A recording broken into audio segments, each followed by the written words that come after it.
Beruchim haboim. Welcome everyone. We're about to begin Be'ezras Hashem together on Daf Lamed Aleph, Amud Aleph, starting with Lamed Amud Beis, 8 lines from the bottom. The Mishnah had told us that a kohen can make an erev techumin even in a Beis Hapras. Beis Hapras is where there is a kever that was dug up, it was plowed in that field. Normally a kohen is prohibited from entering such a place. But the Gemara explained one of two ways why this is not a problem. Either because we're talking about where many people have already trespassed this sadeh, this field, whereby there won't be any bone fractures remaining. Even the small amount that might remain will be less than a size of a barley. Therefore, it's not going to be metameh the kohen. Or alternatively, we're talking about where the kohen blows the dust that is in front of him before he walks, whereby he will see that there is a bone that is a significant size, or even if it's going to be the size of a barley, then he will not then step on it or kick it because he will blow it away. Says the Gemara that the Mishnah now adds, Rabbi Yehuda says not only can a kohen make a eruv techumin in the Beis Hapras, but he can even, says Rabbi Yehuda, make the erev techumin in a Beis Hakvaros. Says the Gemara, Tana mipnei sheyachol lachutz v'leilech b'shida teva umida. The Brisa teaches us that the way that the kohen can go ahead and make his eruv, even a Beis Hakvaros, is when he then uses a wooden structure, some sort of box, either a sheda, which normally a box which is a carriage, or a teva, a classical wooden box, or a migdal, like a closet. All of these, when a person is inside of it, it's chaytzitz, because we're talking about the size being at least 40 saw, and therefore it's a separate entity, a separate reshus. Because if it was less than 40 saw, like any other kli, would become tamei. So here the kohen can go inside of this box and he'll have then a chatzitza between him and the tumah. Says the Gemara, Kasavar oil zoruk shmei oil. Rabbi Yehuda is the opinion that a moving oil still has the same din as an oil and it will be chaytzitz. Says the Gemara, plukto dahani tanoi. And it's a machloikis in the following machlokes tanoim. The tanyo hanichnas la'aretz ha'amim b'shida tevo migdal Rabbi metame Rabbi Yosi bar Rabbi Yehuda metayer. We know that the Chacham were geyser tuma on Eretz ha'amim, literally the Eretz, the land of the nations outside of Chutz la'aretz, whereby there's a machlokes over here. If a person enters a shida tevo migdal and it's moving in the Eretz ha'amim, will he then become tamei or not? Rabbi is the opinion he'll become tamei, because an immovable oil is not chaytzitz. Whereas Rabbi Yosi, Rabbi Yehuda says it's going to be tahor. In other words, that which Rabbi Yosi, Rabbi Yehuda says is tahor is like Rabbi Yehuda in our Mishnah. And Rabbi would be following the opinion of the Rabbanan of our Mishnah. Ask the Gemara, what is the machlekes?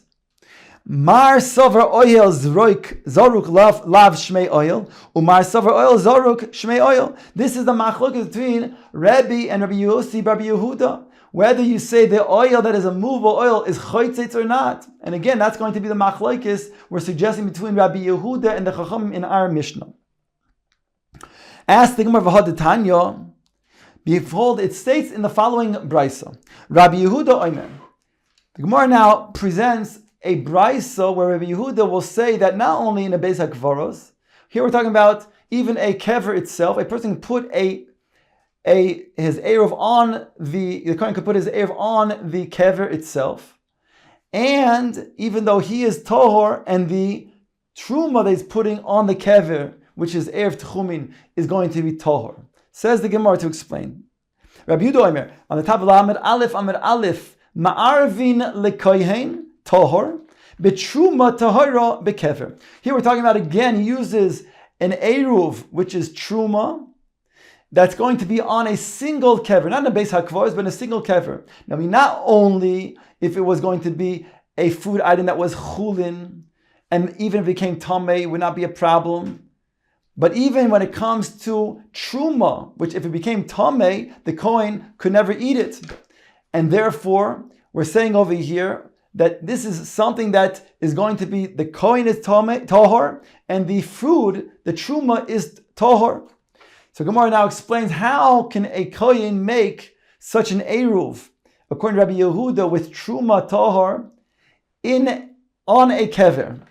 Heichi azil. Ask the Gemara first of all, how will this kohen enter the place where he needs to get to have access to the eruv? It's on a kever.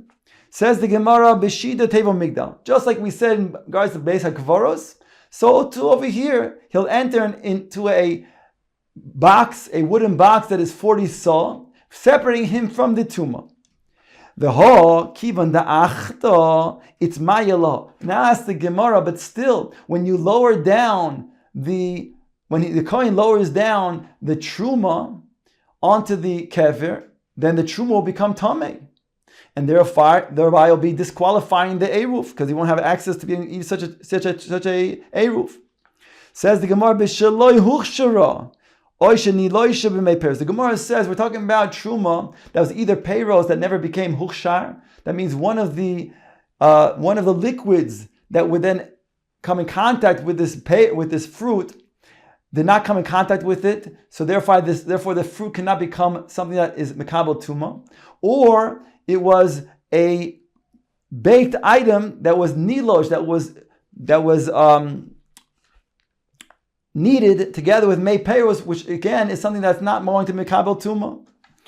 Asking more vehechi ma'isila, but how is he going to then have access to this eruv tchumin, this truma?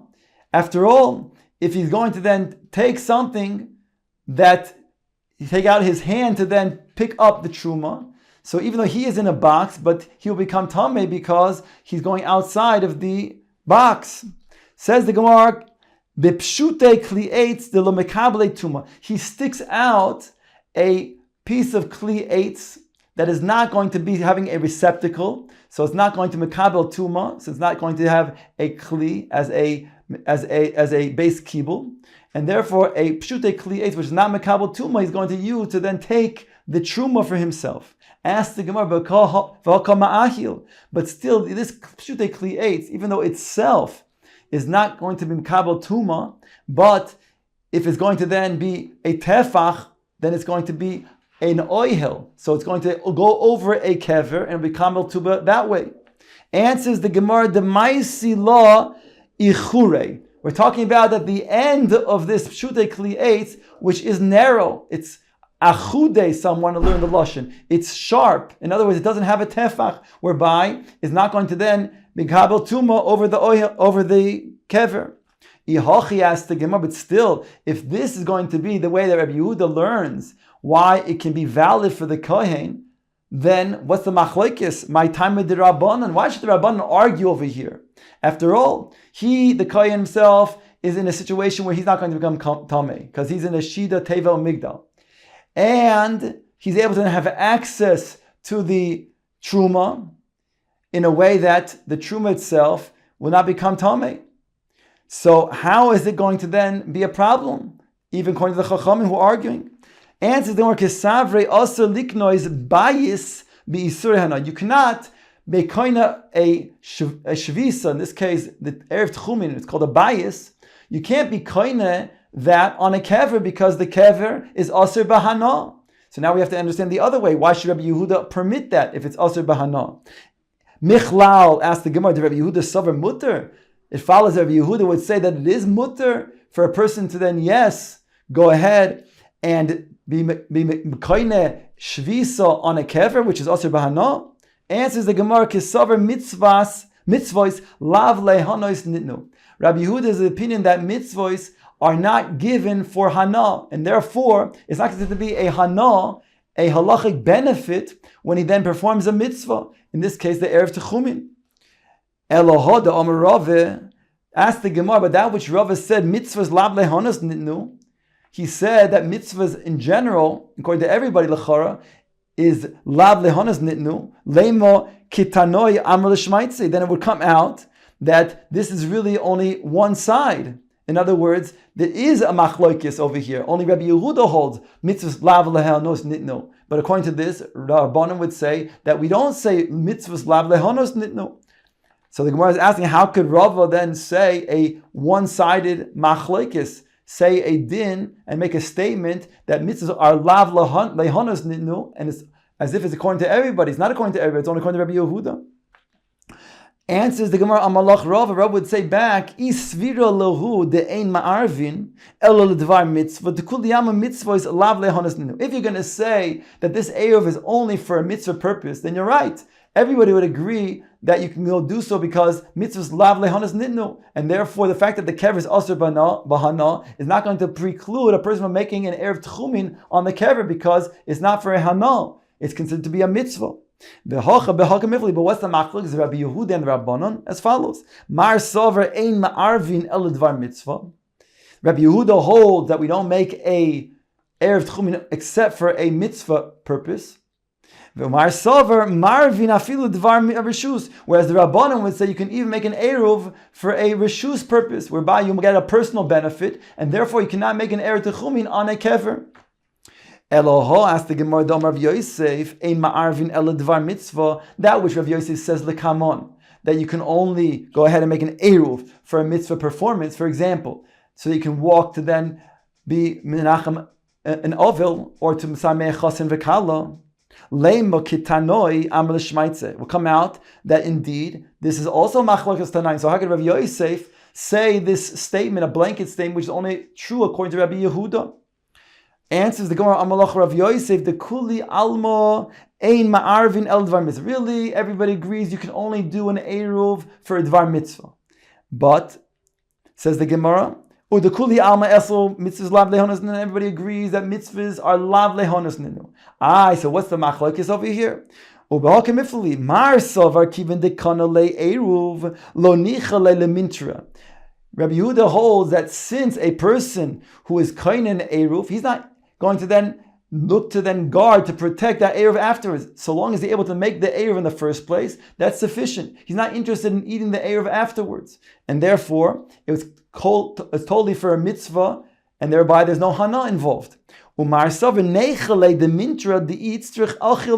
Rabbanan say it is neicha to him. He would be interested in protecting that eruv after making the eruv ben hashmashos, because maybe he will want to eat the eruv, and therefore it's considered to be then a personal benefit, whereby you cannot go ahead and benefit from something that has a Isser Hana on top of the kever, and therefore the Rabbanan said you can never make such a erev techumin on the kever.